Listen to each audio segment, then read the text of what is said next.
Here's something the plant industry is quietly counting on. They need you to believe that gardening is expensive. They need you to believe that plants are fragile, that they die, that you need to come back next season and spend more money. And the season after that, and the one after that. That belief, right there, is worth billions of dollars to them every single year. But I've been sitting on a secret for a while, and today I'm just going to say it. There are 5 plants, specific plants, that completely break that system. These plants don't just grow, they reproduce. They clone themselves. They spread and multiply and fill your garden, year after year, completely on their own, and you never spend a single penny on them after the first purchase. I've grown all 5 of these for years, and the moment I understood what they were doing, quietly working in the background while I was busy with everything else, it genuinely changed the way I think about money and gardens altogether. I'm going to show you exactly which 5 plants these are, exactly how they multiply, and exactly how to use them so they work hardest for you. And I want you to stay until plant number 1, because what it can do inside a single season is almost unbelievable until you actually see it. Plant 5, chives. I know what you're thinking, chives, really? Bear with me for 30 seconds, because chives do something most gardeners don't notice until it's already happened, and once you see it, you'll never look at them the same way. Chives multiply in 2 completely different ways at the same time. Underground, the bulb slowly and steadily divides. Year 1, you have a small clump. Year 2, it's doubled. Year 3, it's so dense you can barely fit your hand around the base of it. Above ground, the purple flowers, which are genuinely beautiful, dry out at the end of the season and shed hundreds of tiny seeds all around the base of the plant. Come spring, little chive seedlings just appear. You didn't plant them. You didn't plan for them. They just showed up. And here's the move that changes everything. Every few years, you dig up the whole clump. You pull it apart into 4 or 5 sections. You replant them wherever you want them. And just like that, 1 plant has become 5. 5 has become 20. It's a plant that earns its place in the kitchen too, leaves in eggs, soups, salads, pasta. The flowers are edible. Bees love them. Butterflies visit constantly. 1 small pot of chives, planted once, is a gift that never stops giving. Plant 4, black-eyed Susan. If you want your garden to look like it cost thousands of dollars and years of planning, plant black-eyed Susans. These golden yellow flowers with their dark velvet centers are one of the most visually striking things you can put into a summer garden. And they self-seed so freely, so enthusiastically, that once you plant them once, the garden basically takes over from there. Here's the trick most people don't know. At the end of summer, when the flowers fade, don't cut them off. Just leave them alone. Let them dry completely on the stem. Over the next few weeks, those dried seed heads slowly release hundreds of seeds directly into the soil below them. Next spring, new seedlings just appear. No replanting, no cost, no effort. They grow exactly where the seeds landed, which, after a few seasons, means you end up with a sweeping, naturalistic drift of gold that looks like a professional designer put it there. Full sun, poor soil, drought-tolerant once established. Butterflies, bees, and seed-eating birds visit them from summer straight through winter. This is what a genuinely hard-working plant looks like, beautiful above the surface, quietly multiplying below it, and asking almost nothing of you in return.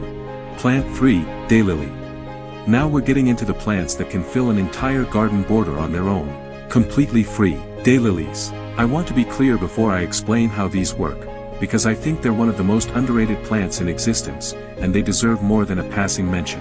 Every single year, a daylily produces what gardeners call fans, small offshoots that form around the base of the original plant and slowly push outward. Within 2 or 3 seasons, what started as 1 plant is now a dense clump with 10, 15, sometimes 20 individual plants growing from the same root system. When the clump gets large enough, usually every 3 or 4 years, you dig it up in early spring or autumn, pull it apart into separate fans, and replant them wherever you need them. 1 plant becomes 20. Each new division blooms that very same season. Available in almost every color imaginable: pale creamy white, deep burgundy, bright tangerine, soft lavender pink.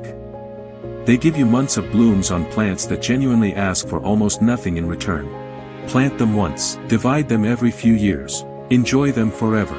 If I could only recommend 3 plants to a brand new gardener, daylilies would be on that list. Every single time. Plant 2, strawberry. This is the plant I get asked about most. Because what it does, and how fast it does it, genuinely surprises people the first time they witness it. A healthy strawberry plant, sometime in early summer, starts sending out runners. Long horizontal stems that creep across the surface of the soil, exploring outward from the parent plant. At the tip of each runner, a new plant forms. It touches the ground. It roots itself.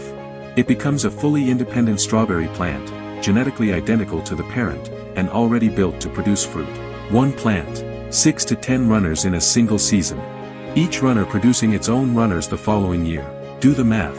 A single strawberry plant, one you paid $3 or $4 for, can become 50 plants inside 2 seasons. An entire raised bed. A complete strawberry patch. Filled for free.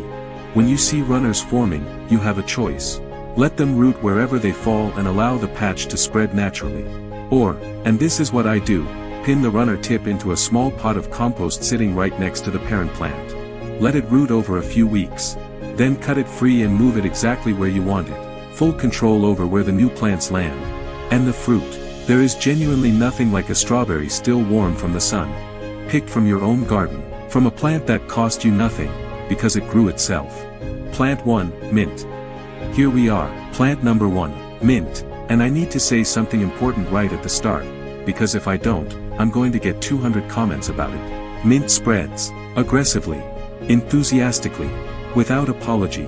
Underground, mint sends out horizontal roots called stolons. These stolons travel through the soil in every direction, throwing up new plants wherever they go. Left unchecked in open ground, a single mint plant can colonize an impressive area inside one growing season. Most gardening guides tell you this as a warning. I'm telling you this as an opportunity, because if you plant mint in a container, or in a pot buried in the ground with the bottom removed, you get every single benefit with none of the spread.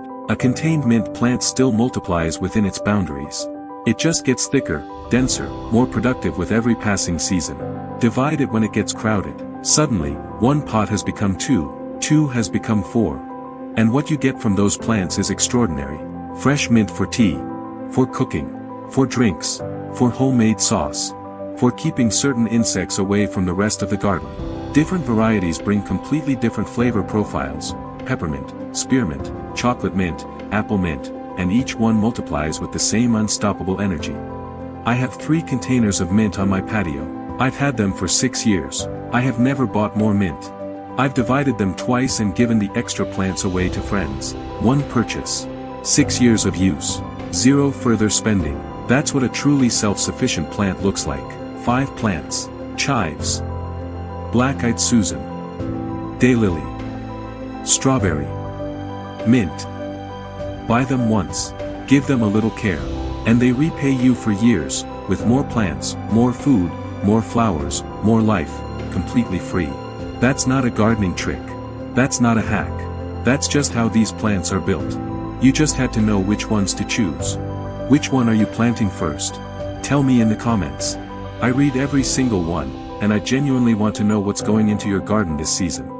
If this video helped, and I really hope it did, a thumbs up gets it in front of more gardeners who need to hear this. And subscribe if you want honest, practical gardening content every single week. See you in the next one.